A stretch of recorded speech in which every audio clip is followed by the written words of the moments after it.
Vous regardez Ion Drive, le magazine exclusivement consacré à l'actualité automobile. Avant de passer à la pièce de résistance, voyons ce qu'il se passe dans les concessions.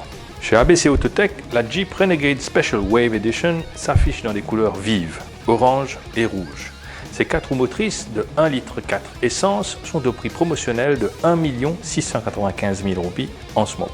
Chez Toyota, le CHR sera l'un des 3 véhicules mis en avant durant le Big Sale à Richter du 11 au 13 octobre. Le CHR est vendu à partir de 1 299 000 roupies pendant ces 3 jours. Chez UML Apaille, la nouvelle Kia Cerato promet de séduire les adeptes de la marque. Vendue à partir de 1 029 000 roupies, la Cerato BT est disponible en boîte manuelle et automatique avec un moteur de 1591 cm3. Ce modèle, suréquipé de série, bénéficie de la garantie standard de 7 ans qu'offre le conducteur coréen. Les hybrides sont de plus en plus populaires à Maurice. Chez Bamris Motors, c'est la Hyundai Ioniq hybride qui attire les regards. Gilbert Deville l'a emmené pour une petite virée. Voici ses impressions.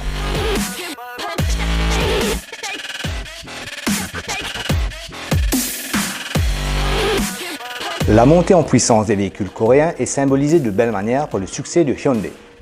Ah oui, premier d'abord, comme on dit ici. Le nom de cette marque se prononce Hyundai et pas Hyundai. Ceci dit, ce constructeur s'est forgé une réputation depuis plusieurs années. Grâce à ses atouts, Hyundai fait maintenant partie du top 5 des marques automobiles en termes de vente mondiale.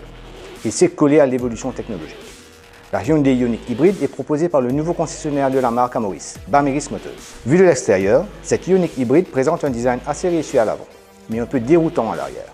La ligne de la calandre est dynamique et les phares s'étirent de chaque côté pour dessiner un regard agressif, bien dans le ton des véhicules actuels. Les flancs, au dessin sobre, reçoivent quand même une arête qui court depuis l'aile avant jusqu'à l'amorce des feux arrière. Et c'est cette arrière qui surprend donc un peu.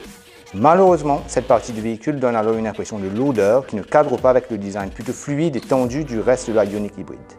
Ce sera finalement sans doute une question de goût, dépendant du conducteur. À l'intérieur par contre, le design, les matériaux et l'atmosphère ainsi créée sont cohérents. Bamris a fait le choix d'importer une version suréquipée de la Ioniq hybride. La proposition est assez séduisante, puisqu'en plus d'un toit ouvrant, du démarrage avec Smart Key et de l'assistance au démarrage en côte, on y trouve tout l'équipement de bord attendu, une version haut de gamme d'un constructeur généraliste. Cruise Control, feu et essuie-glace automatique, connexion Bluetooth et Apple CarPlay et Android Auto, chargeur de téléphone sans fil, caméra de recul, commande au volant, siège chauffant et ventilé, sellerie en cuir dans tout le véhicule, bref, la totale.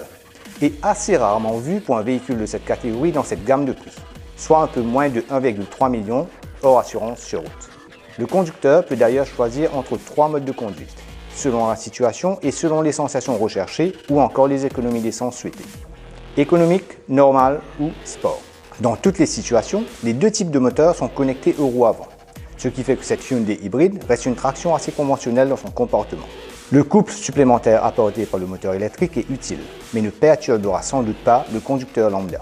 Cette motorisation hybride développe un peu plus de 140 chevaux au maximum et permet de propulser la Hyundai Ioniq hybride avec aisance pour une utilisation quotidienne dans les situations typiques des routes mauriciennes. Le démarrage se fait en mode purement électrique, mais une pression ferme sur la pédale de l'accélérateur active immédiatement le moteur thermique. Les ingénieurs de Hyundai ont d'ailleurs fait du bon boulot en rendant presque imperceptible le passage en mode tout thermique ou mixte. L'affichage sur l'écran situé derrière le volant permet quand même de voir quand la batterie se recharge grâce au travail du moteur thermique et quand ces batteries alimentent le moteur électrique. Cet écran dans l'alcôve qui abrite le compteur affiche aussi plusieurs autres catégories de données concernant l'état du véhicule, avec pilotage puis le volant grâce aux boutons qui s'y trouvent. Le deuxième écran, qui est tactile, occupe la partie haute de la console centrale, complété par le lecteur de CD et par des boutons qui donnent accès notamment au réglage de la climatisation et à d'autres paramètres de l'équipement de bord. Le tableau de bord a par ailleurs été dessiné avec des formes plus arrondies que celles de la carrosserie de cette Ioniq hybride. Il contribue au caractère assez cosy de l'habitacle, qui reçoit des plastiques moussés sur les parties hautes. La couleur gris pâle de la sellerie et la lumière passant par le toit ouvrant rendent aussi cet intérieur lumineux et contribuent à la sensation d'espace à l'avant comme à l'arrière. Les passagers de taille moyenne y trouveront sans problème de quoi s'installer à l'aise, mais les plus grands risquent de trouver quand même le toit un peu bas à l'arrière. Les sièges sont confortables avec un bon compromis entre fermeté, mollesse et maintien. Une dernière petite note au sujet des espaces de rangement. Pas de révolution dans l'habitacle. La Ioniq hybride offre ce qu'il faut dans les portières, la console centrale et la coudoir avant pour ranger les petits et moyens objets du quotidien. Le petit plateau avec antidérapant au bas de la console centrale est pratique pour poser le fameux smartphone dont on ne peut plus se séparer. D'autant plus qu'il cache un chargeur sans fil assez rapide si le téléphone est compatible. L'espace dans le coffre est quant à lui dans la moyenne, mais il manque quand même peut-être quelques petits espaces secondaires pour y placer des petits objets sans qu'ils se baladent à gauche et à droite à chaque virage. Bilan donc de cette découverte de la Hyundai Ioniq Hybrid. C'est un 5 portes qui offre l'agrément qu'il faut dans sa catégorie, avec le petit plus des économies de carburant grâce à sa motorisation en partie électrique. Avec son comportement routier sain, un équipement très riche, un design généralement assez réussi si on fait exception de l'arrière, et une finition de bon niveau, sans être premium, elle se pose donc en bonne concurrente dans le segment des compacts pour la clientèle mauricienne. Et ce, pour un prix de lancement de 1 295 000 roupies TTC sur route hors assurance. Ion Drive, c'est fini. À bientôt pour un nouvel essai et des news automobiles. En attendant, et comme toujours, Ion Drive safe.